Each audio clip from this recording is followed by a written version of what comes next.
opposite. You didn't see all my notes for this week, did you, Thad? I didn't see any of your notes for this week. Nev saw them all. Oh God, yeah, there was a lot of notes. I didn't see I've got a lot any of your notes. And with that, guys, I'm gonna say we are live. Are we? We are live. Hello, everybody. Hello, everyone. We're live. Yeah. It is showing up. Apparently, we've been live for about 20 seconds now. And with that, I'm gonna say welcome to the 6th installment of Talking Mando with your host, myself, Thaddaeus from Going Nerdy, and the two gentlemen on the very top and bottom, respectively, Paul Anthony and the Nev from the Escape Pod cast. Welcome, gentlemen. I'm on the bottom. Yes. You're on the bottom again. Yep. Oh, I'm looking at the Zoom. You see, I'm in the middle on Zoom. See, yeah, you're wrong. You're on the But bottom. I'm on the bottom. Why do I got to be bottom, bitch? Well, I don't want to say that it's because you're British, but I see. I see. We did throw all of your tea into a lake once. I mean, Yeah. Well, no, hey, I don't have any problems with that. Tea's disgusting. yeah, I think it depends on the tea, but typically I'm not a fan of tea. I mean, culturally, it's not British. It's Chinese, you know. Yeah.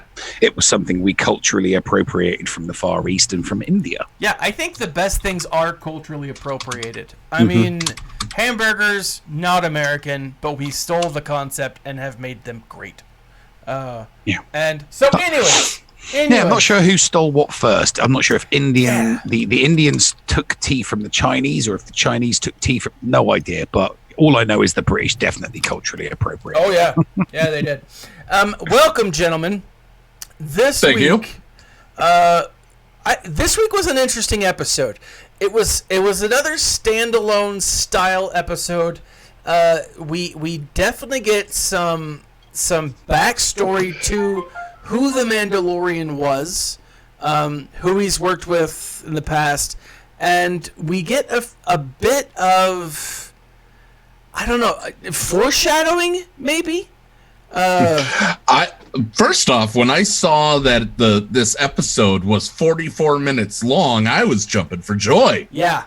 By the way, I'm sending you my notes here in a second. Thank you. Yeah, I like it's nice. I like how it's not stuck to a specific time frame. If an episode finishes, it's done. Like that's the one thing that I like. It's not going to have filler because it has to meet a certain time requirement. It's going to be as long as it needs to be.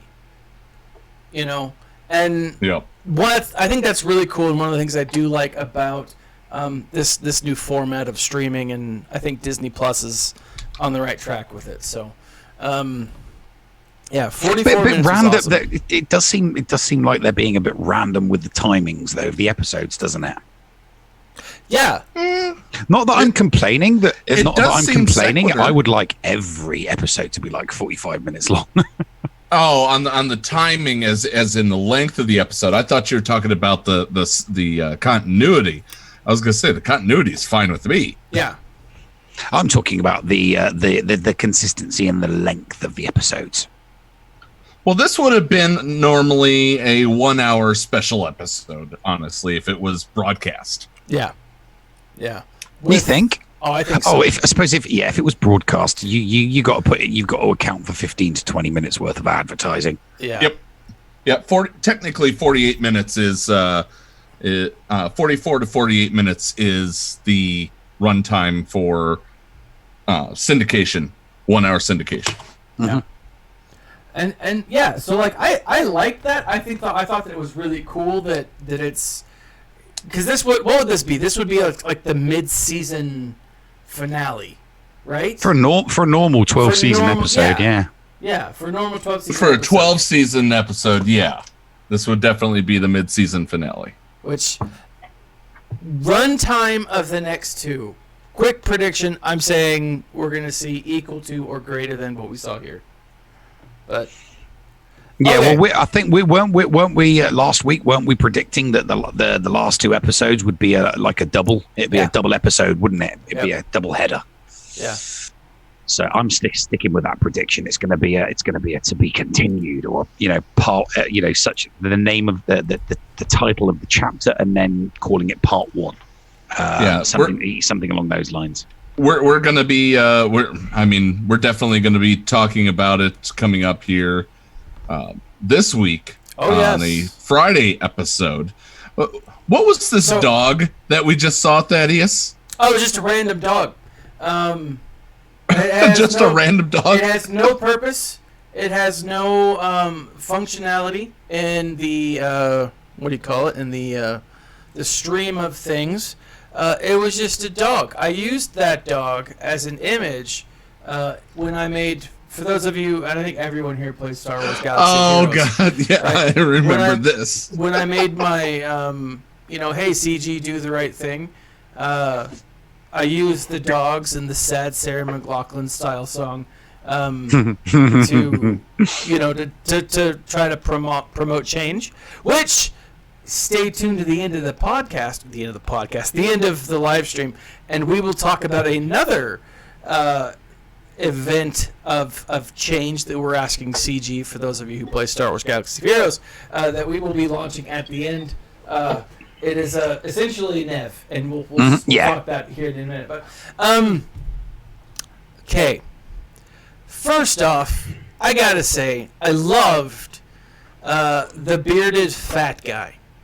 The guy from Blade. I called him the guy from Blade. I call him the guy from Sons of Anarchy. Sons of Anarchy, yeah. Yeah. So guy from Sons of Anarchy. Let me bring up his name real quick. Actually, it doesn't matter. Mark Boone Jr., which is a great name.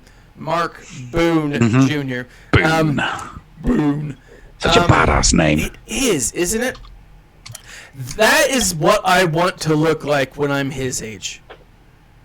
I mean, that's my physical. That's what I ascribe to as a person. Long beard. I would love to have the hair, but it stops here, and so it's gonna have to grow backwards. But it was cool to see him, and I've seen him in a number of things. He plays a really good bad guy. I love him. He's an in Sons of Anarchy. He's an anti-hero. Yeah, I'm looking. This was the only guy that I didn't look up in my notes. I didn't know who he was. I never watched Sons of Anarchy. Sacrilege! Sorry. I had to turn it off because there's a scene where someone gets stabbed in the top of the head with a cucumber peeler, like a vegetable peeler, and I use those things all the time, and I could feel it. I could feel it going. It was a weird moment for me, and I was like, I can't do this. But yeah, I think he's a great bad guy. Hennessy points out that he was the bad cop, both in Bad Boys 2 and in Batman Begins, which another great film. Yeah, no, he was in that as well. Yeah, he was a bad guy in that. Bent Copper. Bent Cop, yeah. So love that. And then it was also cool to see the crew. And I gotta say, I made this point last time. I did a whole video on this. The idea of the crew, right? You need a crew to get things done because, so on. Everything is the way that it is in Star Wars. Everything's done with a crew. That is the way. It is the way. This is the way. This is an awesome crew, and I was mistaken in my last prediction that we would see him get the crew that would then start him on that final journey of episodes 7 and 8, right? That we believe is going to be a right episode. And I think no IG-11 still. I know. You really have both got chubby woodies for IG-11, haven't you? You desperately want to see that droid back in this. Okay, if Hondo ever shows up, I will cry. I will absolutely cry. Look, it's quite clear. I mean, Dave Filoni is clearly a droidist. He's clearly a droidist because he doesn't like. I mean, look how many droids got killed and destroyed in this episode. Clearly, the guy doesn't like droids. If you look at the greater work that is his like masterpiece, the Clone Wars cartoons, there's nothing but droid murder in that. I mean, it's nothing but droid murder. I mean, it is. So I don't know. But yeah. So it was. But I will say that it was cool to see the crew being put together, and I loved the back and forth. I gotta say though, it was interesting when they were talking about what the Mando looked like under the helmet, right? The comparison that he made to the Gungans, right? and he made the voice. Bill Burr did the voice. Yeah. Misa Mandalorian, Misa kill people. Is that? I mean, is that like a space insult? Like, man, you're as stupid as a Gungan. As a Gungan. You're as stupid as a backwater Gungan. I don't know. To be honest with you, I think Dave Filoni wanted, he wanted some brevity, and he wanted some, maybe a couple of laughs in the episode, and he simply thought to himself, I need a comedian. I need someone that knows how to deliver these funny lines rather than just an actor, and kind of hope and keep my fingers crossed that they get the comedic timing right. Yeah. Because don't get me wrong, I didn't laugh out loud. I wasn't laughing out loud to the funny lines that the Bill Burr, the Mayfield character was delivering. Yeah. But the corner of my mouth went up. I was smiling like, yeah, okay, yeah, that was fun. It wasn't like, it was just, kind of like a little titter. Yeah, it was myself. I could appreciate that interjection of brevity into the episode from Bill Burr, because I am a big Bill Burr fan. I love his cameos in movies and TV shows, because he's very, very good comedy relief. He's a good actor to cast as comedy relief. Yeah. And speaking of Bill Burr, it was interesting, and Ninja Plumber, which is a great name, points out how pissed off he got when he's like, is he really worthwhile? I mean, he's a sharpshooter from the Empire. That's not saying much. And his response was, a stormtrooper. I was a stormtrooper, a-hole. And it's like, whoa. And and he proves it. I mean, he's skilled throughout the episode. That was awesome. But it was cool to see that he was so skilled with guns that even after somebody takes one, he has another one ready. Yeah. And that there was a huge continuity error that I saw that bugged the heck out of me. All right. But we'll get to that. All right. Let's talk the crew. Let's talk the crew here for a second. All right, hit us, Paul. We have the Droid Zero. Essentially Forlom for those who just go by species that they call them Baby Yoda or whatnot. Yeah. I started calling him Zero Lam. Now, yes! Zian, the Twi'lek. I don't know if people saw this, but Zian was played by the same person that plays Nymphadora Tonks in the Harry Potter series. Did you realize that, or did you just read that when I posted it? No, I looked that up, and I was like, because I was looking up. I was looking at pictures for the slideshow here, and I saw that. I was like, wait a second. And so I did some research. I was like, what? And I gotta say, I've absolutely got to say, how do we not know that this isn't Nymphadora Tonks? Because in Harry Potter, she was a shapeshifter. Right? Oh, come on. She was a shapeshifter. Did Lucas all of a Warner sudden... Warner Brothers, mate. It wouldn't be the first time. It wouldn't be the first time. I'm just saying. What do you mean? When has Disney and Warner Brothers ever crossed over?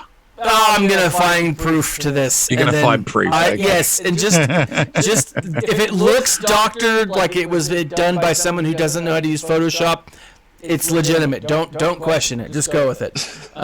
Now, Now, I will also point out Berg, the big Devorian.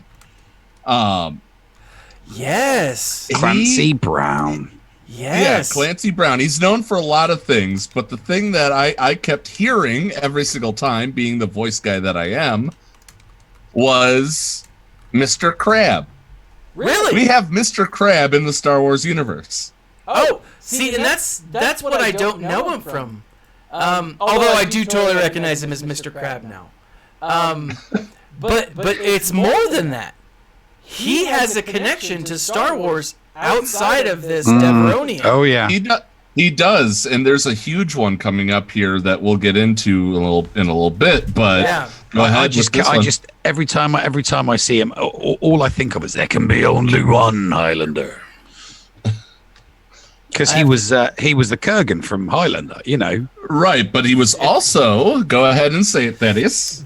He was he was in Rebels. He was the governor who was former governor who was deposed by evil chick. Arinda Price, who in I believe it's the second Thrawn book. Is it second or first? I can't remember. And first Thrawn book is Arihinda. That's right. It shows her Arinda Price's rise and how she ends up taking over for the role of governor and getting him kicked out. And this is a great connection. I thought this was awesome to see. And I literally just saw this when we were looking. I brought up IMDb to do prep work for the show.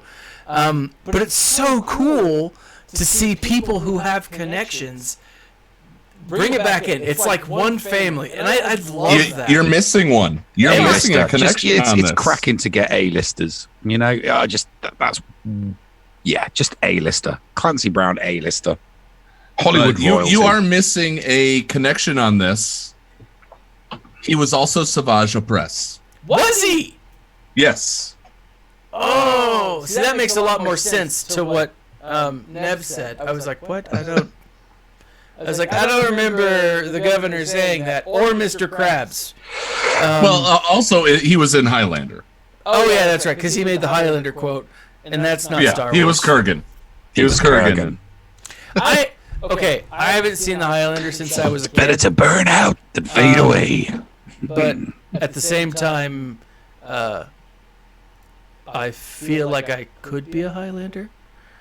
The only way there can be only one. I will come and chop your head off, and we'll find out. I was going to say, Neil sounds like he's the one already, so there can be only one. There can be only one. Yes. Oh, look at that! He's also in Rick and Morty. Good on him. I mean, he's a great voice actor. He really is. I mean, I'm looking at the work that he's done, and it's ridiculous. Like this guy's got some. Oh, he's got some creds. You know, Shawshank Redemption, Starship Troopers, Thor Ragnarok. He's done. I mean, who was in Thor Ragnarok? Who was he in Ragnarok? Surtur. Oh, all right. Anyways, let's see. Hang on a minute. That's it. I need to go look on IMDb.com now. Yeah, I gotta see. I've got to see other movies. He's got a huge list here. Okay, let's see. Okay, right, here we go. Known for. Oh, he was Billions. Oh, in Thor Ragnarok, he was the voice of the villain. He was the voice of the villain in Thor Ragnarok. No, the villain was. Not the villain, but the big monster with the horns in the beginning of the movie. Oh, gotcha. I was like, that's clearly not Jeff Goldblum. I mean, I know. Oh, he's done the voice of Lex Luthor in Lego DC Supervillains in the video game. Like this, he's been the voice of Lex Luthor. That's awesome. This guy's got some feet on him. Punisher. You guys are going to, I've already told Nev, but unless you didn't get to read all the things, don't spoil yourself by looking at the last note I have on there. Okay, but You're going to totally flip your lid when we get to the plot portion of this. But let's go into the plot. We had let's stop fanboying over Clancy. So we ended up getting this crew together, brought together by the guy from Sons of Anarchy. Yeah. And they're to rescue someone, right? They're supposed to rescue someone from his crew, from his group, with this group of 4 people. He finally gets a crew, as you said. Yes. Now, I was very uneasy about Mando taking the job itself. I was very uneasy about this. It felt weird, but go ahead, Paul. And on their way, the child gets revealed after a fight with Berg. Yeah. So, we're endangering the life of the child and Mando now. Yes, but it's not really that different from the gunslinger, is it? We looked at the gunslinger and we said, would he, is this a job that he would have been taking on his own, were it not for the fact that he needs money because he has a ward that he needs to take care of now?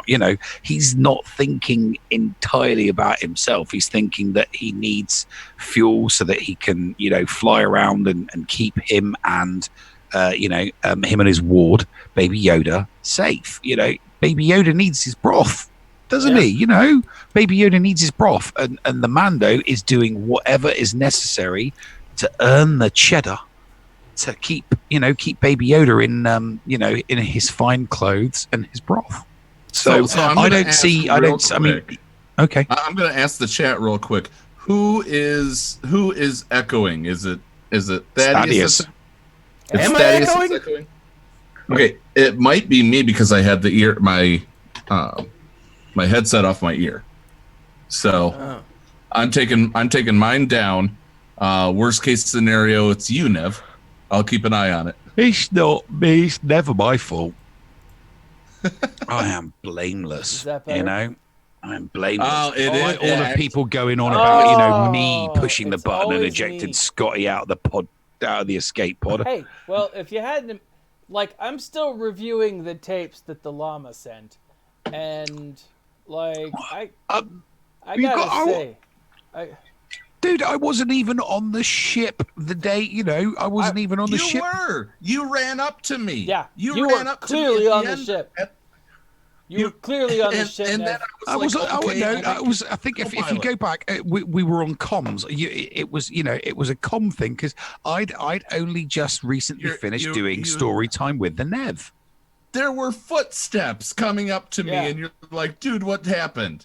Yeah. Those were your footsteps. I wasn't there. I have to, like I said, I've got to review wasn't me. The Pixar. Wasn't me. Wasn't me. Okay, so I gotta say. Anyway, Mandalorian. Nev, you got a point there. He's doing his thing. He's trying to protect Baby Yoda. Part of me wonders how much he trusts Baby Yoda, right? He's seen him take down a mudhorn, right?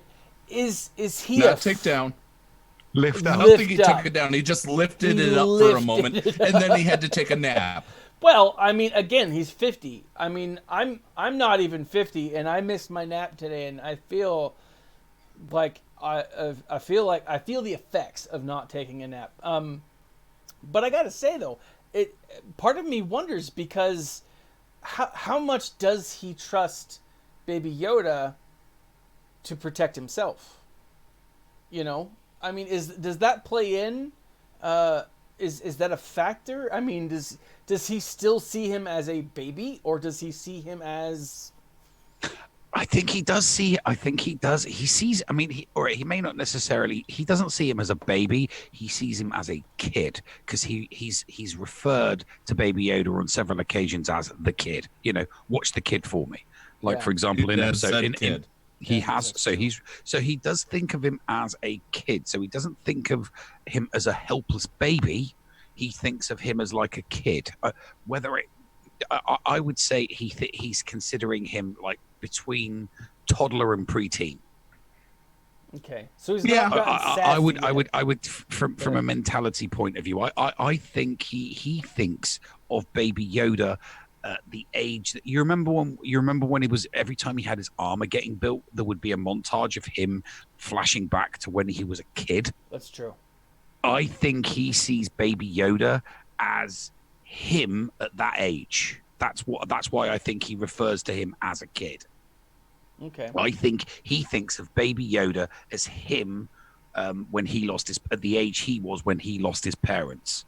So that's why he refers to him as a kid, but he doesn't treat him like a baby, and there's no nappy changing and crap like that. You know what I mean? That we know of, right? That we know of. I mean, he may be like, we don't know what's between the pains, Thaddeus. We don't know what's between the pain. He could be sending like the dirty diapers out into space. I mean, that's what I would do. Just shoot him out the airlock. Yeah.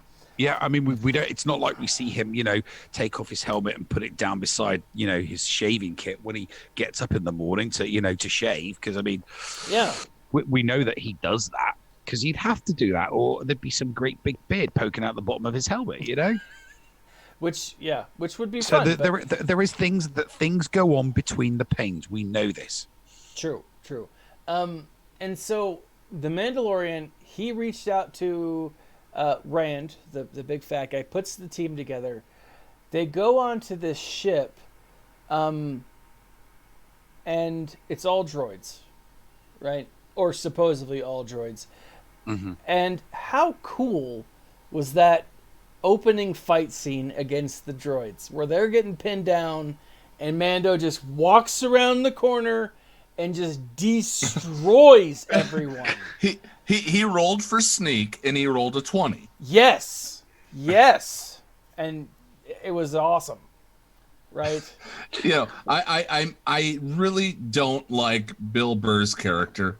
I really don't like. I'm not saying Bill Burr's a bad actor. I didn't like his character, and I know that that's what they were going for. Yeah. Yeah. So the story writers did very well, and Bill acted great for me to sit there and go, I hate this character. You thought that the writers were deliberately making the character unlike it? I thought that they were trying to make him, like a likable rogue. Oh, I didn't get that at all. I'm with Paul here. No. I'm with Paul here. I didn't like him. I immediately I felt beef between him and the Mandalorian. It's to me without the humor of it. It was like the final scene in Endgame where Thor and Peter are standing there in the ship, and they're like, "Who's in charge?" Like, well, we know who's You're in charge. We know who's in charge. Yeah. It's you. It's you. It's you. Right? It's you. And then he's giving him that starey look, like, yeah, it's me. It's me. Exactly. It's me. And that's the animosity that I felt between these two, right from the get go. And I didn't like him either. I didn't like the offensive way he talked about Gungans. I don't think all Gungans are bad, and but are you saying that Gungan reputations matter? Yes, Gungan reputations matter. Gungan lives matter. Yes. No, reputations matter. Yeah, their lives don't matter because we saw them slaughter. Look at what Boss Nass did. Yeah, I mean, clearly their lives don't matter, but their reputations do.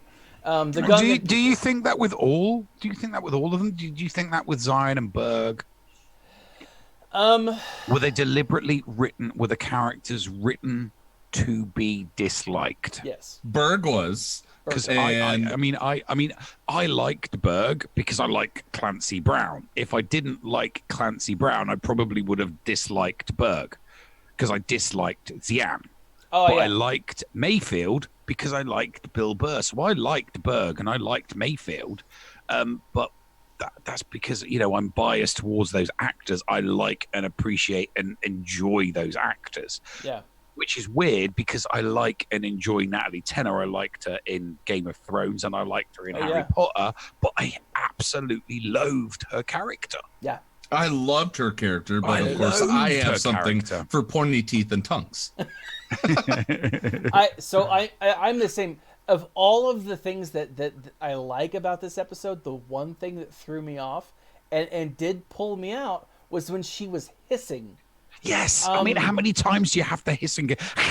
Yeah. I mean, it's like a cat. It's like, if you're sat watching the TV and your cat was doing that, you'd want to pick the cat up and put it outside, right? Yeah. I wanted to, every time she made that noise, I wanted to pick her up and take her out of the scene because my immersion in the episode, every time either of the Twi'leks spoke, I just wanted to pick them up and lift them out of the scene. It's like, I don't like you. You're ruining the episode for me. Go away. They were, well, she was playing a Twi'lek that was touched in the head. Yeah. I've known quite a few people in my time that acted just like I'm blanking on her name, Zien. Yeah. So I thought you were going to say I've known quite a few Twi'leks, and I was about to say, does Kirsty know about this? Yeah. Does Kirsty know about you knowing a lot of Twi'leks? So,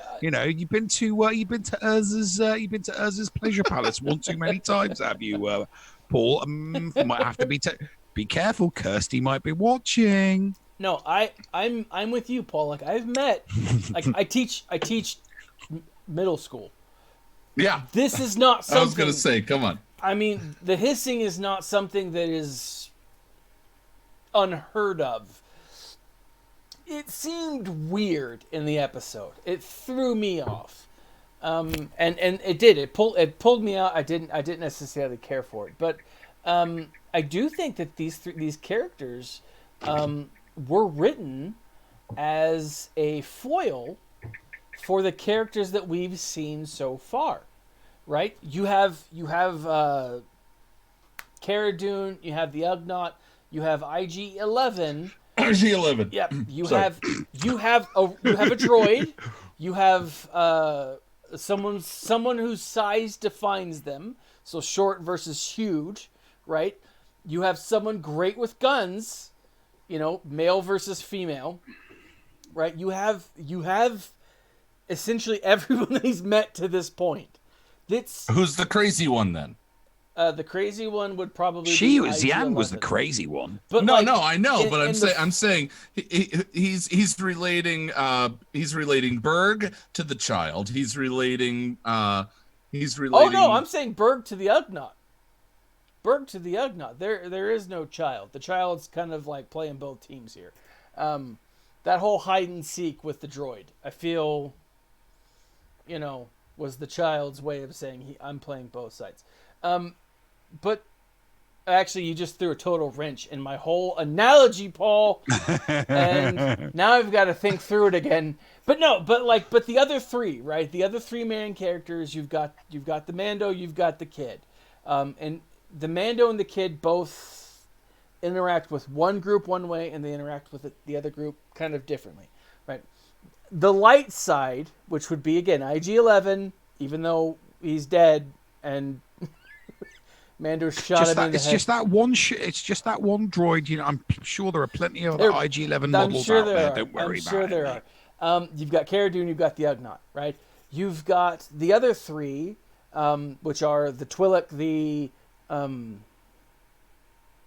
the assassin, the sniper, and then the Devaronian, right?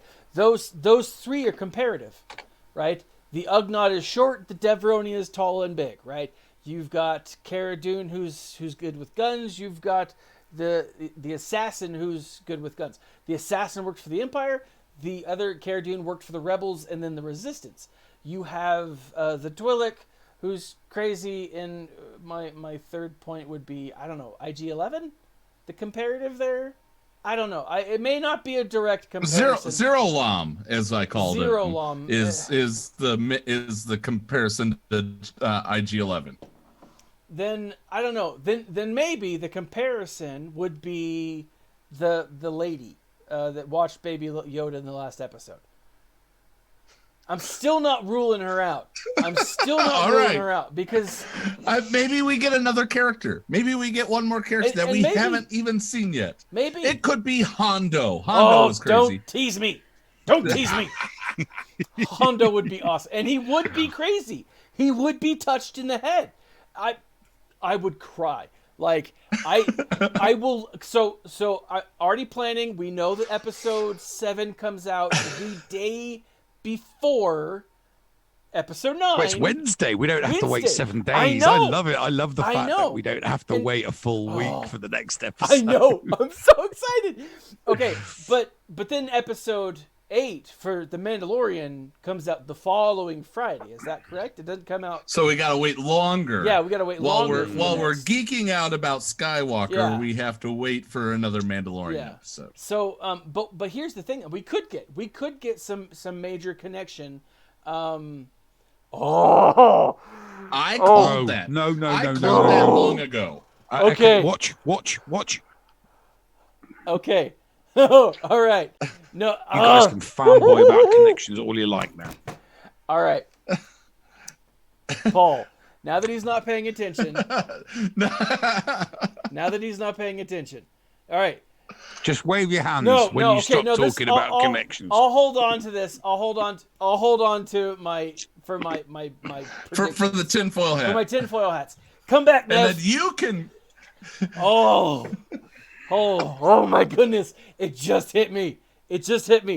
Come on back, Nev. Come on back to us, buddy.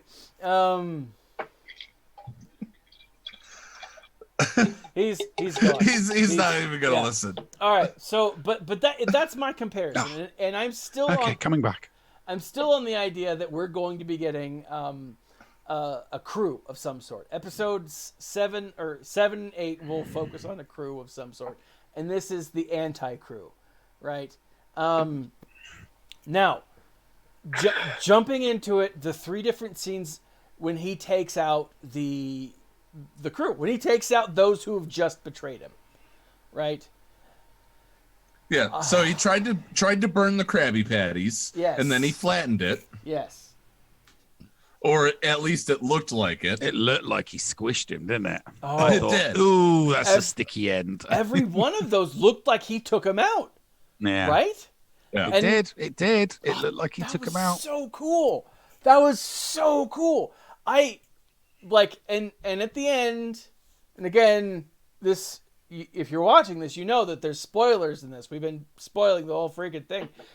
To see them alive. Yeah. That's Baby Yoda.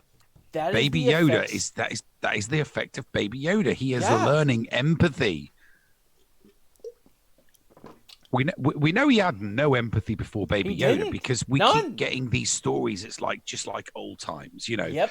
Clearly, he worked with some really unscrupulous people. Yeah. Some very, very, very unscrupulous people, and clearly he did some, stuff. Let's say immoral things, Yeah. And well, now just he's before kind of not doing that. Yeah. He's still doing immoral things, but he's not crossing the line and just randomly killing people, except droids, because he's a droidist. He was before he started the 3 scenes of taking out the crew. We did get the fact that they did free the prisoner that they were there for. By the way, fun fact, I didn't get the name of the person who plays what do you call it? Who plays the brother of Xian. But Quinn. Quinn. Well, Quinn, character's name was Quinn. Right, the character's name was Quinn. Quinn was played by somebody who used to be on Sesame Street. Now I'm going to make take another drink, Thaddeus, because I'm going to make you spit this out. No, seriously. Well, it's almost it's empty. So hold on. Okay. So Thaddeus, he played a guy named Mando. Did he? Yes. No. Yes. No. He played a guy named Mando on Sesame Street. He did. That is awesome. It was meant. This is the way. Are you drinking too, Thaddeus? No. This is water. This is water. I'm sorry. Wussy. I know. I'm on the hot cinnamon schnapps now. No. This is just water. It's red. Why would cinnamon schnapps be red? Because I don't know. Okay. brown. So I'm gonna pull this back as All well. right. And I'm about to blow Pon's mind here because there's like Paul wasn't kidding when he did research. Yeah. Okay. Paul does a lot of research. There are two things that really stuck out to me. I'll get into the gaffes later, but I looked up who played the character. What was his name? His name was Devon. Devon, yes. His name was Devon, the rebel / resistance pilot. Prison guard pilot. Yeah. Oh, the guy that was flying the ship. Yeah. The guy that was flying the ship. The guy that was flying the ship, the prison ship. Yeah. He was played by the voice of Anakin Skywalker from the Clone Wars. I saw that just a few minutes ago. That is awesome. Like, I love how they're doing that. I think it's so cool that they're paying fan service. It's playing proper fan service. It is. But it's not being obvious about it. It's almost like an Easter egg. It's like, hey, did you realize that the guy that played the pilot for the prison ship also did the voice for Anakin Solo? A true fan would be like, oh my God, I didn't know that. And I have to instantly go back and watch it so that I can hear his voice. And then you go back and you watch it again and you're like, oh my God, it was totally Anakin Skywalker from the Clone Wars. Yeah. So that's what it is. It's paying fan service. It makes people want to go back and watch the episode again for all these little Easter eggs. Yeah. Yeah, absolutely. Absolutely. So yes. Because Paul told me about that one. Yeah. And I think that's so cool. I do. And again, that scene is a great. Now granted, like he could have just killed him and been done with it. But again, I think that's great characterization. I think that's it sets him apart from the others, and I think it also is the turning point of. I mean, I'm sure they had it all squared away from the beginning that they were going to betray Mando, but I think it solidifies this is what we're doing, right? All right, let me get to the other one real quick. Okay, the other thing that really ticked me off. That's as far as I can zoom it in. Is that Arabesh? That is Arabesh. That is Arabesh. And it was on the side of Anakin's helmet. Okay. There's a problem. Okay. C, D, 1. But C and D are backwards. That is not real Arabesh. Why would they put backwards Arabesh on a helmet? That really ticked me off. Are you sure? Here's the thing. Are you sure it's Arabesh? That one is an Arabesh 1. There are other languages. There are other languages in the Star Wars universe. I have loads of them. That is literally backwards Arabish. Yes, that is C D 1. And so that's what's on Anakin's helmet. That's what's on Anakin Skywalker's helmet. Yes. In the Clone Wars or the movies? And that's on the helmet of the guy who plays. Oh, gotcha. Yes. Gotcha. So I'm curious if that has a meaning. I mean, why would the C and the D be backwards? Just for people like you, Paul. I mean, I don't know. I mean, I have no idea, obviously, but see, okay, so Dave Filoni knows that there are Star Wars nerds like us out there. He knows that we would pick up on this. He knows that we would recognize it as Arabesh. He knows that we would recognize that the letters C, D were backwards. So if you put it the right way around, it's DC. What is DC? Disney is going to purchase DC. And Warner Brothers, it all comes full circle, Nev. It all comes full circle. Hang on a minute. Sorry, you know what? I completely forgot to put my tinfoil hat on then. No, this is not. Sorry. This is not tinfoil hat, Nev. I'm telling you, the Force was speaking to me, and it's all full circle. It is all. Well, I mean, Warner Brothers do lose the DC rights in a few years' time. That's the great part of it. Disney will buy Warner Brothers, and it'll be and all DC. No. It's what Warner Brothers wouldn't be. I don't think Disney would buy Warner Brothers, but I wouldn't put it past Disney to buy DC. Oh, and then Disney will buy Walmart, and then Disney will be infiltrated by the Russians, and it'll be a huge thing. No, it won't be infiltrated by Russians. Now you need that tinfoil hat. Yeah, we should have waited for this to put the tinfoil hats on. It's all coming full circle. Disney is behind the Conservative victory in the UK for Brexit. Of clearly. Yeah, they bought a bunch of voters because they want people happy at home, ready to subscribe to Disney Plus. You know, they don't want a divided country. They want a united Great Britain. Prepared to sit down, sign up to Disney Plus, and watch The Mandalorian.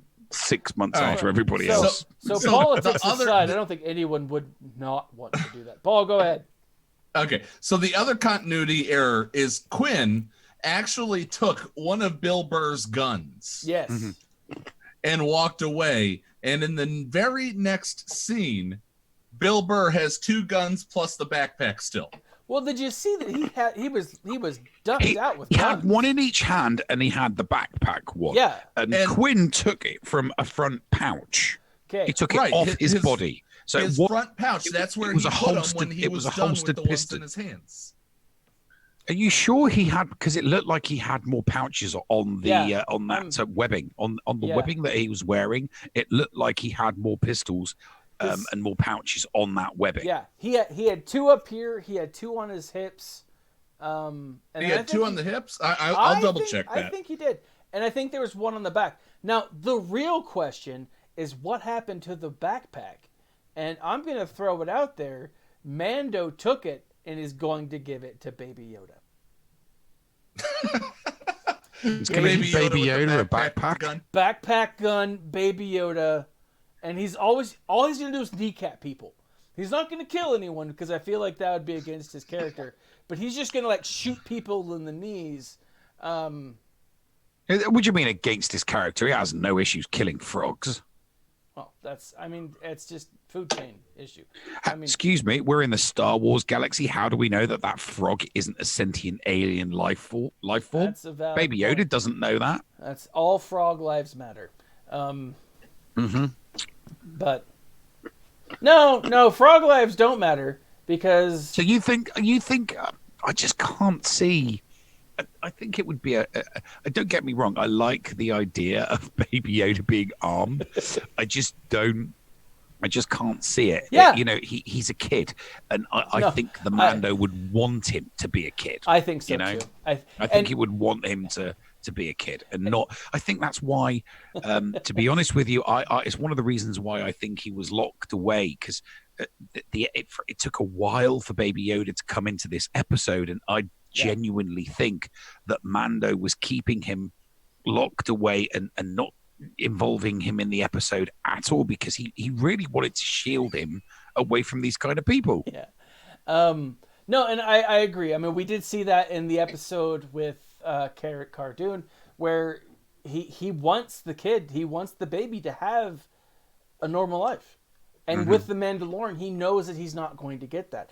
And so essentially, he's trying to give Baby Yoda, and I think that's what he's doing. He's trying to get him to where he can have a normal life, right? I do. Which is why he's taking on these risky jobs. Exactly. He's trying to get the money and so on. So my continuity error with Mayfield is confirmed that he does have one on the hip. Okay. All right.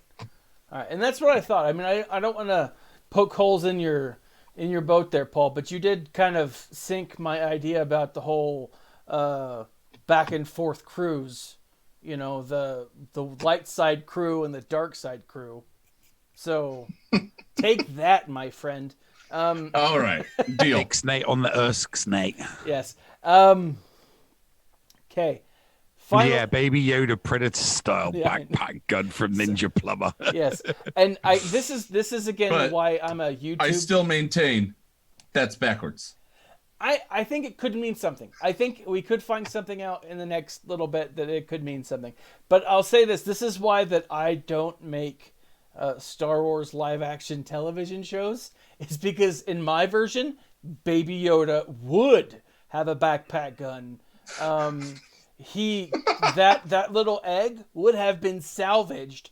The Ugnaught would be working on it to make it a mobile tank of sorts. Essentially, I gotta say this. Essentially, Baby Yoda is the last Star Wars role-playing game character I ever created.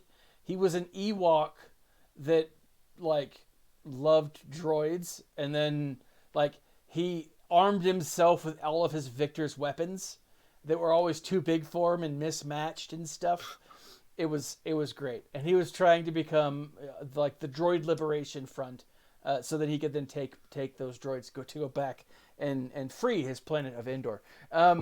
What have the Empire ever done for us? Exactly. Again, this is why I Solidarity, don't make Star brother. Wars. Solidarity. This is why I don't make Star Wars television shows because, well, one, they haven't asked me. And two, this is what they would look like. Terrible. They would be terrible. Plot-wise, would just be bad. Okay. Mando, he rounds up the crew. He gets the guy back on the ship. He takes the money. Someone please tell me, and I'm looking at you, Paul, because you did your homework. Sorry, Nev. The attack fighter that was going to chase after the Mandalorian as he was leaving the hangar. It looked like an Arc. Okay. It looked like an Arc 170. Okay, elaborate. Where do we? It looked familiar, but I couldn't place it. No, actually, it's not looking like an Arc 170 now. This is what I initially thought that it was. Bring it up. Are we talking about the? Are we talking about the large ship? That, yes. Yes. I'm almost positive that it looks like an Arc 170. I'm almost positive that has been in Star Wars. I don't know. I'm going to have to scour all of my Star Wars graphic novels. Yeah. But I am almost certain that supply depot has been in a Star Wars comic or Star Wars graphic novel. Whether that it looked familiar, so I'm going to say that it's from a extended universe comic or graphic novel. I will have to do some extensively heavy research on that though, and I might tap up. I might have to tap up some friends who know some EU stuff like me. So I'm going to have to do some extensive research on that. But pretty sure it's an old Empire supply depot. Well, and that's no. We're talking about the ship that raised out of the ground. Yeah. That he said kill him. I thought you were talking about the actual station itself. No. I think you're right. You Nev, keep going, Paul. Well, hold on, Nev. I'll respond to that because I think you're right. I think you're dead on because that supply depot is very similar to what we see Hera Syndulla operating on in the comics. General Hera Syndulla in the comics, specifically in I forget her name, Dr. Aphra. In the Dr. Aphra comics, we see Hera. And it's a very similar ship like that. She's training Resistance pilots. Even in the Star Wars Resistance TV show, the depot, the Colossus, has a similar feel. Now, it's not the identical by any means, but it has a similar feel to what that depot kind of looks like. I wonder, actually, if that's not an old. I think Dave Filoni likes paying homage to the extended universe. Yeah. He likes paying homage to that, and I like he did with Dathomir and the Night Sisters, and he took all of that and retrospectively rewrote that from the book Heir to the Courtship of Princess Leia. one of the aspects of comic books and graphic novels and novels in general is, we're talking like the first 5 to 10 years after the Return of the Jedi, a lot of Imperial hardware fell into the hands of pirates, scoundrels, bounty hunters. I can't remember the name of the character, but there's one character in one of the books that gets his hands on a Star Destroyer and he paints the damn thing red. And I can't remember the name of the bounty hunter off the top of my head, but sorry, not the bounty hunter. A scoundrel type character, pirates, those kinds of people were able to get their hands on some pretty decent Empire hardware because, if you're working for the Empire and the Emperor goes down and there's no second in command to take over and everyone just fractures, it's like you ain't getting your paychecks anymore. So it's like if you're working on a supply depot in the middle of nowhere and all of a sudden you ain't getting your credits, you're going to be like, well, I'm not going to sit here for the rest. Sit here for the good of the Empire. No, I ain't getting paid. I want to get paid. So they'll it'll be like, fine, hey, there's a shuttle there. I will jump on that shuttle and I am buggering off. And then some pirate, bounty hunter, scoundrel turns up and goes, dude, this is empty. Like, we could use this as our base of operation because they've got the manpower. So that's why I think it was that's why I think it's an old Empire supply depot because you've got four docking bays for Star Destroyers. Yeah, Paul, go ahead. I agree that it was an Empire docking bay. But I believe that it looked similar to this. I believe that it looked similar to that, which is Z95 Headhunter. Okay. And do we have? I heard a rumor about this current episode, so nothing about this last one. It was the end of episode with the cape. Not this last episode, but the one before on Tatooine, where they were like, "Oh, the gunslinger." Gunslinger, yeah, thank you. They were like, "Oh, the cape is Cad Bane," and I kind of dismissed it, but Cad Bane Does Cad Bane have a cape?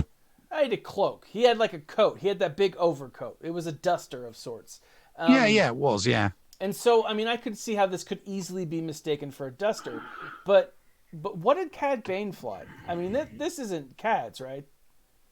No, Cad Bane flew the Xanadu blood. It's not Xanadu blood. Yeah. The weird thing is that I look at the shape of it, and it looks like the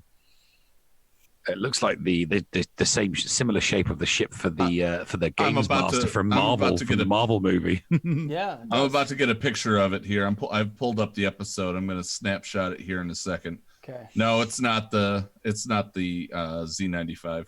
Okay.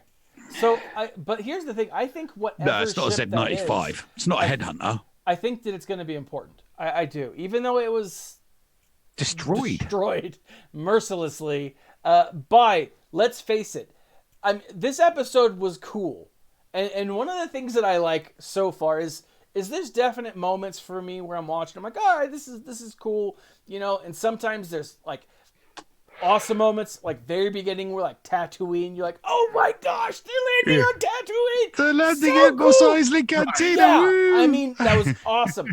The finger at the front, the ET moment was cool. But how awesome was it to see Dave Filoni showing up on the and as if we look up his name, he's got a very Dave Filoni style name. Trapper Wolf. It's Wolf something. Wolf. Yeah, Trapper Wolf. The man who loves wolves is. That's awesome. That's so cool. And it's got all of them. It's got all three of them because it wasn't just him. Deborah Chow, who was the director of episode 3, was the female pilot. Yes. There's the picture of the one directly from Mandalorian. Yeah, and I'm putting it up right now over our screen, or our carousel, whatever you call that. So slideshow. Thank you. Slideshow. She's in it. But yeah, it was awesome to see Dave Filoni take a live action moment and be. You put it up over me. Yeah, sorry, Paul. Well, there it goes. You did bring it to us. So yeah, it was directors squadron, because he's a director and Deborah Chow's a director and Rick Famuyiwa is also a director. So you had Trapper Wolf, Jim Dodger, said D Squadron, yeah, D Squadron. So D for directors. So Rick Famuyiwa was the one who directed this episode. I think Deborah Chow, didn't she direct The Gunslinger? She did episode 3, I think. Okay. And then, of course, Filoni Dave. did The Gunslinger, yeah. So, yeah, I thought that was awesome. You're right. She did do number 3. She did number 3, yeah. So it was the D Squadron. It was the director's squadron. You know. Oh. It's like Dave would be like, wouldn't it be cool if we just do 3 ships and we put all of us in it? I wonder sometimes. Or casting went to Dave and we went, you know what? We haven't got a bloody clue who to put these 3 pilots is, and it's like Dave's like, well, we'll do it. You know, we'll do it. And Deborah Chow's like, what? What? Don't you dare leave me out, mofos. Yeah. And I bet they were like, John Favreau was like, oh, speaking of which, as they were walking through the prisoner cell, it was interesting to see. I don't know the race of them, but it's the race from Solo, the pilot that John Favreau plays. There was one of those in there. Yeah. Rio Durant is the guy's name in Solo. He's also the pilot in the video game that came out, the Jedi Fallen Order. And so that was an interesting nugget. That it was cool to see that little to see the forearms. Yeah, I like that a lot. Okay, all right. So Rio Durant was a Ardenian. Ardenian, that's it. Thank you, sir. I would like to have seen some more. I would like to have seen some Easter eggs in there, you know. I think there's more. Some interesting prisoners. I would like to have seen something. They were very calm. All those prisoners were very calm for a prison break, because other than the very beginning when they were making noise, I heard nothing from them while Mando was beating the crap out of going on his spree. Yeah. I mean, if I was a prisoner on a New Republic ship, I'd be like, let me out, you know. Let me out too, please. I'm a bad guy as well. Yeah, I mean, I'll be your bad guy. That's why you're in the bottom screen, Nev. I'm gonna make you my bottom bitch next week. Oh, I'm sorry, Nev. I'm sorry, I had to do it. No, but like, I thought that it was really cool. I think that if we go back, we'll probably catch some stuff. I think that if we go back after season 1, there's gonna be tons of stuff that come out, you know, that people will find and just, I just think it's going to be awesome. So I haven't actually been paying attention to the chat. Sorry, guys. I've been jumping in there. Phasma's been great. When I've been like, oh, I just can't think of that person's name. It's on the tip of my tongue, and then they come out Booster with it. Tarek, yeah. All Booster Tarek, you know. But a couple times, Phasma's been Phasma. Plasma has definitely been my wingman today.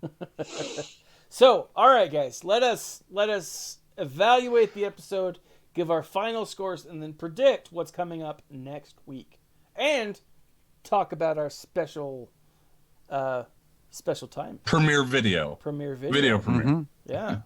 Special video at the end of the show, so don't you all go buggering off, people. So, Nev, give us your thoughts. Well, I still think, as I thought last week, that it's going to be a 2-part episode. We are going to see the lovely Cara Dune coming back. My new Buffy.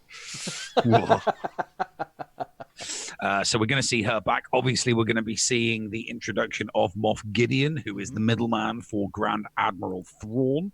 He's going to be trying to get his grubby little mitts on Baby Yoda, try and get that little clone green bugger back. And that is it. I'm not changing on my theory at all. Moff Gideon is a middleman for Grand Admiral Thrawn, and there's going to be some loose old Empire connection between Moff Gideon and Cara Dune, which is why, she's going to be in the episode for some reason. I don't know how she's going to get there or how her character is introduced to the episode, but I'm sure there'll be some very, very fast exposition to explain exactly what the loose connection between Moff Gideon. It'll be a one-off line. Moff Gideon. It's Gus Frings. It's Gus Frings. Yeah, Mandalorian started working at the chicken place, so. But what's your rating, Nev? Yeah, I will give it a 4. Would have been higher, but I didn't like the Twi'leks. That's not me not disliking the actor and the actress. I just didn't. They kept on, they were ruining my qua, and I was being immersed in the episode, and they were like a cat that was annoying, going, I just, I'm sat, I'm watching, I'm enjoying, and then all of a sudden the cat starts making annoying noises, and it's like, bugger off, cat, go away. And that's what they were like. So, the Twi'leks were like annoying cats, and if they weren't in the episode, I probably would have enjoyed it more, but still 4 out of 5 for me. Okay. Paul. So on mine, I really loved the episode. I really truly loved this episode, and I think you're onto something with your light side, dark side parables, But for me, I had no problem, as I said, with the Twilight. Pointy teeth and tongue, sure, awesome. It came down to the fact that this, I would go as far, after I've written it and after I've thought about it, I think that this was a perfect episode. Really? I really do. Really? But I'm going, and I was going to say 4.5, but then take away because, that's backwards. Yeah, that's backwards. But honestly, I'm only going to take a quarter portion away. Quarter portion. One quarter portion goes away. So this episode was a 4.75 Beskers. All right. Now, I'm going to be the guy that brings it down. I thought it was a good standalone episode. I liked the content. It just didn't blow me away. And like I said, the Twi'leks just, they kept pulling me out. Yeah, they did, didn't they? It bugged me. It did. And so I'm going to take it down to a 3.75. Simply because, I think 5, like you said, Paul, is a perfect episode for me. 3.5 is average. It's still watchable. It's still fun, but it doesn't blow me away. It's not bad. Yes. It's just not. Exactly. It's not bad in any way, shape, or form. Exactly. No way it's bad. It's just not immediate. It doesn't. When the episode finishes, or all other episodes, I've thought to myself, I've watched it and I've immediately wanted to watch it again. I haven't. But I've immediately wanted to watch it again. This episode, I didn't immediately want to watch it again. Yeah, and so with, and that was it. I was satisfied with watching it the once. Yeah, and with this, I'm sure I'll watch it again. I've got an hour of time in the morning where I'll be grading papers and preparing my classroom. I'm sure it'll be up on the screen, playing while I'm doing stuff. But here's the thing. As a standalone episode, I have to give it a 3.5. But if I take it in the view of the greater episodes, right, as the whole that we've seen so far, I think it's going to get a higher score, right? that 3.5 wouldn't bring down my overall score for the series so far, if that makes sense. Because like I've had to dig a lot to figure out different things to see the true beauty behind it. It wasn't on the nose, but it also wasn't very apparent at the same time, right? And so like the comparison between what I view as the light side crew versus the dark side crew, seeing the development of the Mandalorian, how he reacts to hostages, how he reacts to light, and how he reacts to good and evil, that moral compass that's now starting to spin in the Mandalorian. I think it was a fine episode. It was. I don't feel like there was anything wrong with it, but at the same time, I don't feel like it didn't blow me away. Now,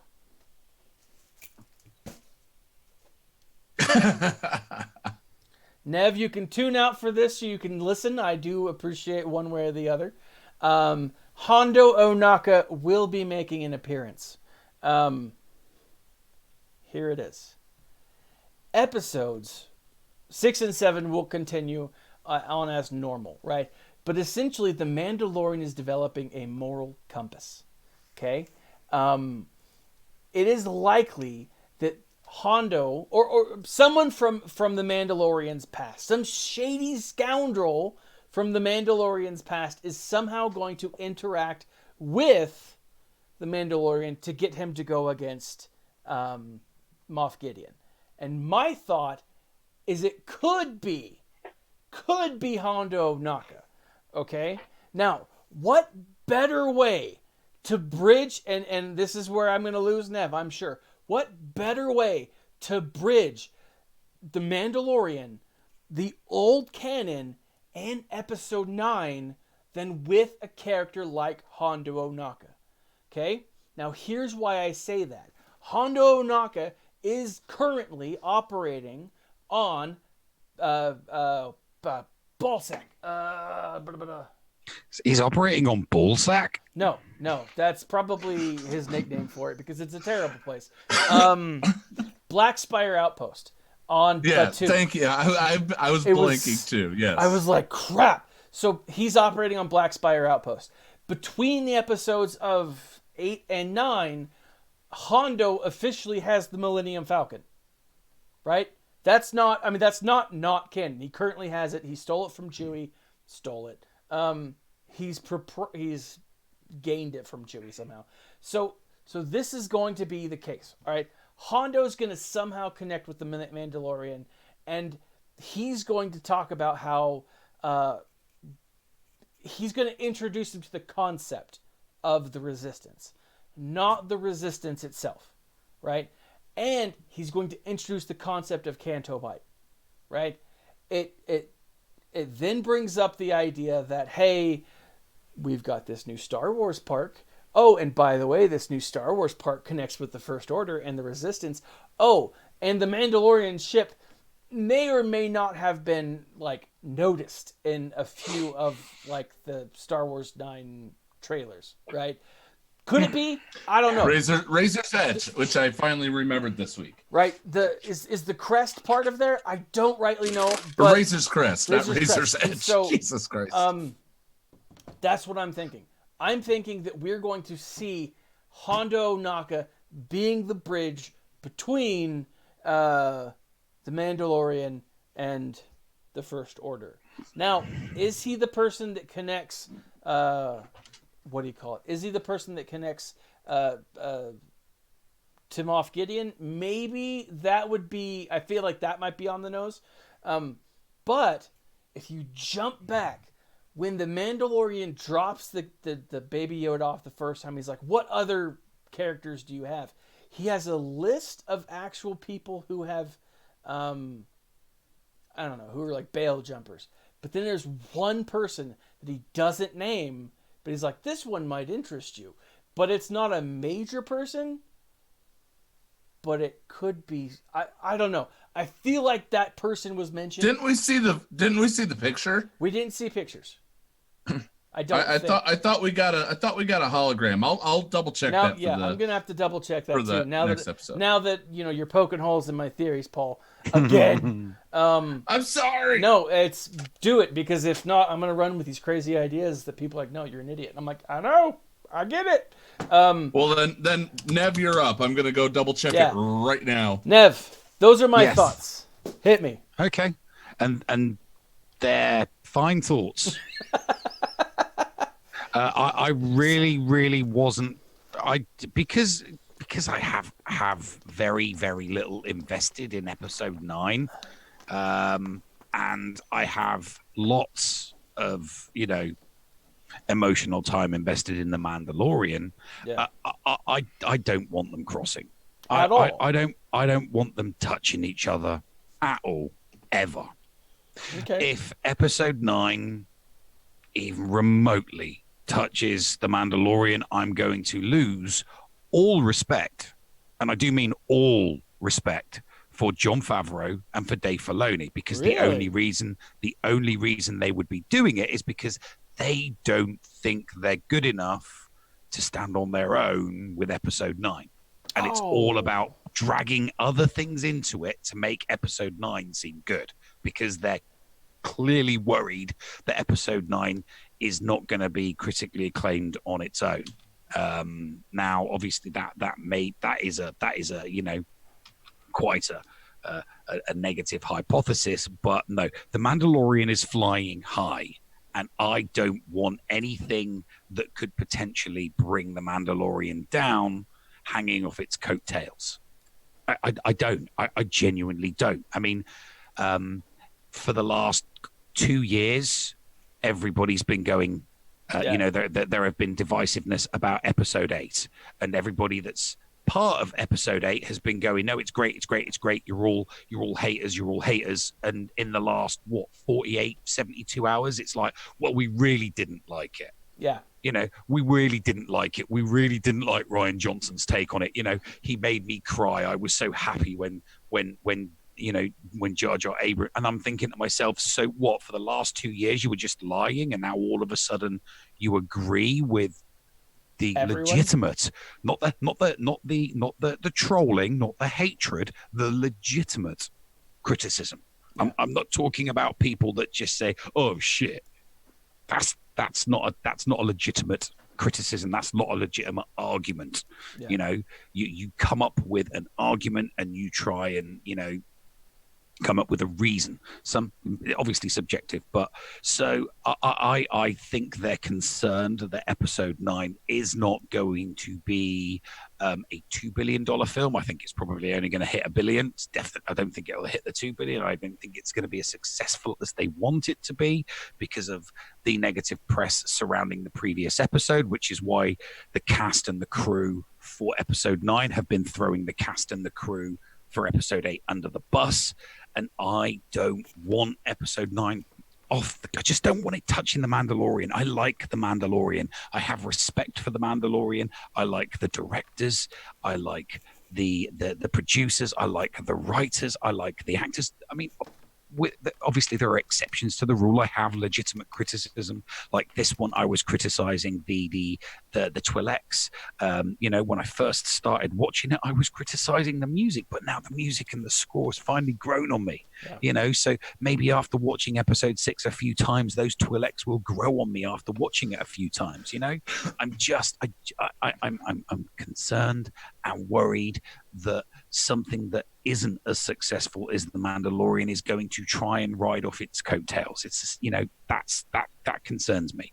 So I don't want to see any crossover whatsoever with the sequel trilogy. Once the sequel trilogy is done and dusted and finished and I've forgotten about it, and we're 5 years down the line and we're 5 seasons into the Mandalorian, then maybe I would be on board with an established TV series called The Mandalorian, 6 years in, pulling something or having some tenuous link to the to the trilogy, but not now. Not while the sequel trilogy is not as critically acclaimed as the TV show.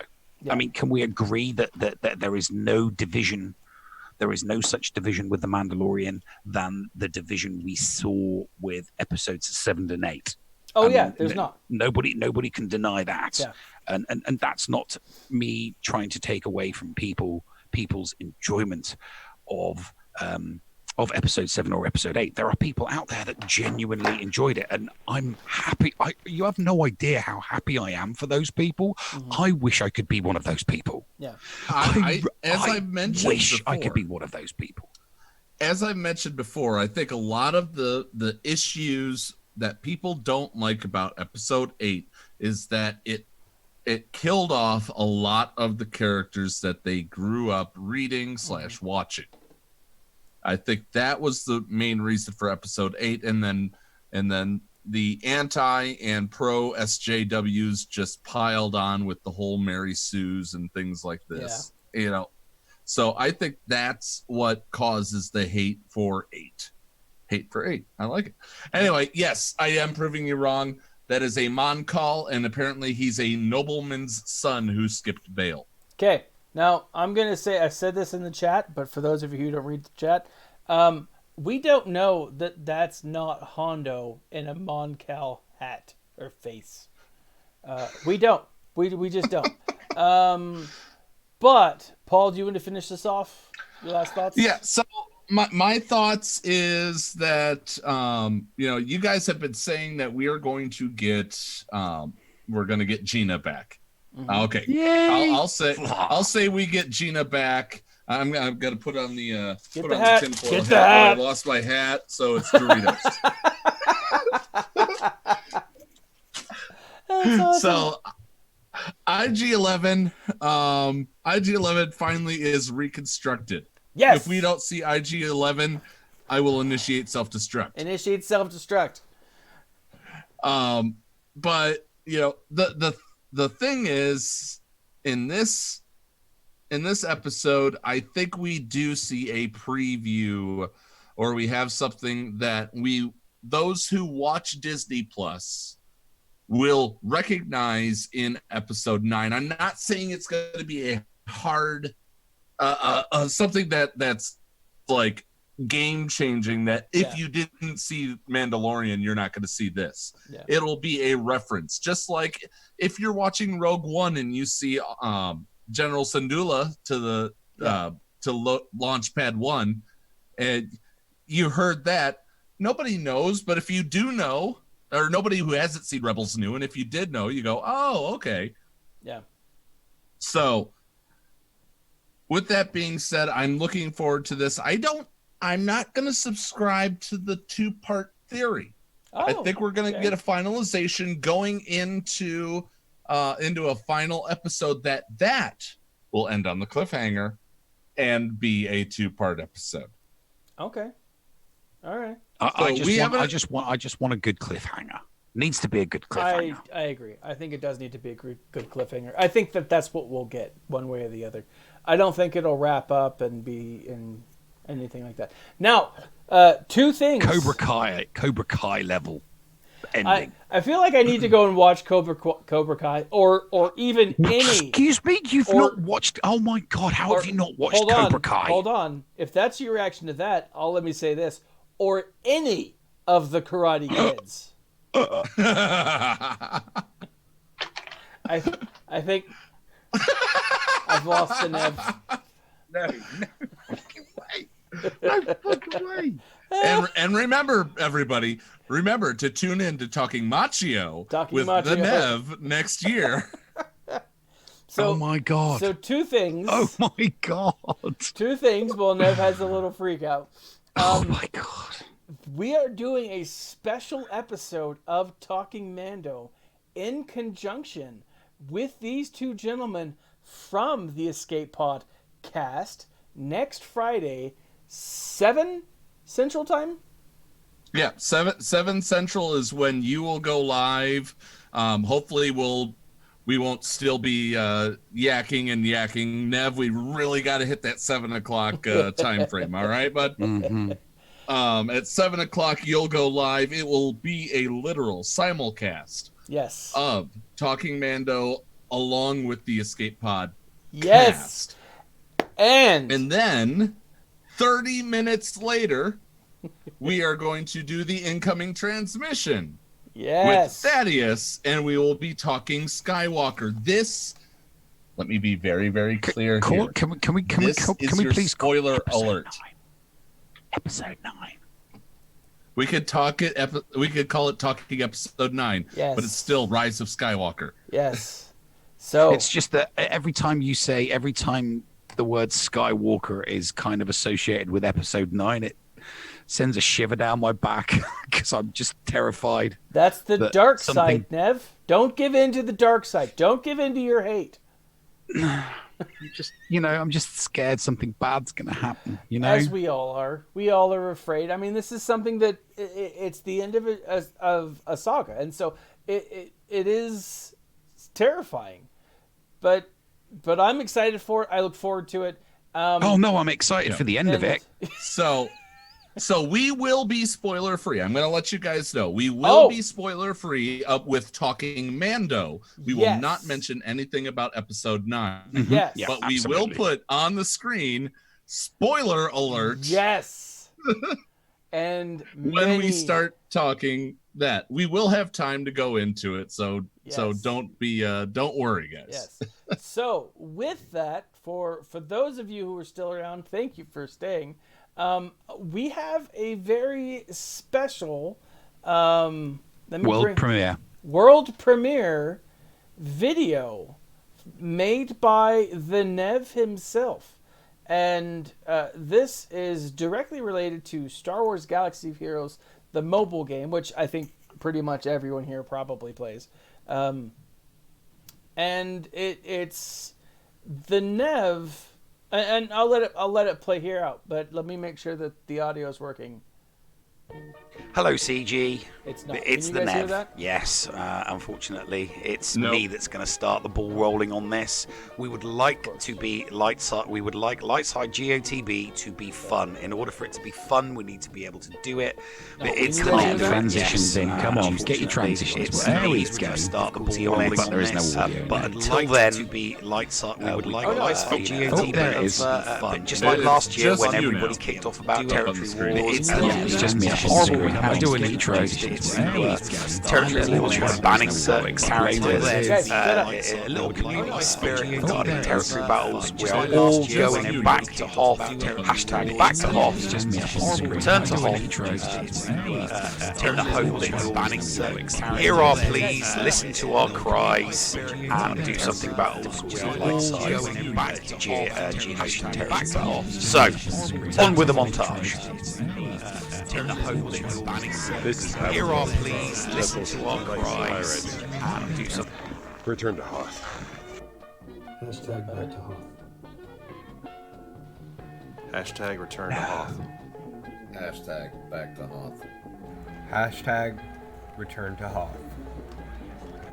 Return to Hoth. Hashtag return to Hoth. Hashtag back to Hoth. Hashtag back to Hoth. Hashtag return to Hoth. Hashtag back to Hoth. Jack, say back to Hoth. Say back to Hoth. Say back to Hoth.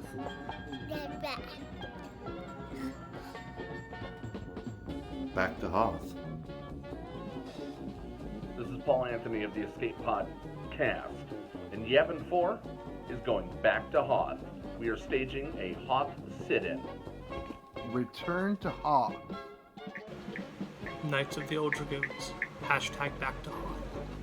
Even Yoda's sick of Geonosis. Let's return to Hoth. Hashtag back to Hoth.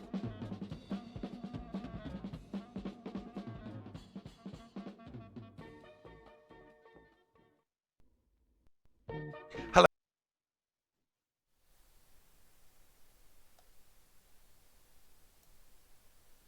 There we go. All right. Back guys. to Hoth.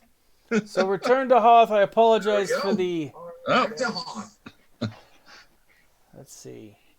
I apologize for the multiple Anybody videos playing. Anyone in chat want to be added to that montage? Send your videos to me on Discord. And it's going to be uploaded as soon as we finish up here. I'm uploading it to the Escape Pod cast page as well. So, and I will update the video every time someone sends me a video. Awesome. Well, with that, guys, for yours, yes. Yes. With that, guys, this has been Thaddaeus, the Nev, and Paul Anthony from the Escape Podcast Aways Content Creator Network with me, Thaddaeus from Going Nerdy, and Paul and Nev from the Escape Podcast. And as always, my friends, remember to smile and stay nerdy. Oh, what am I pointing at? I was pointing over here. I don't. It's half an hour. See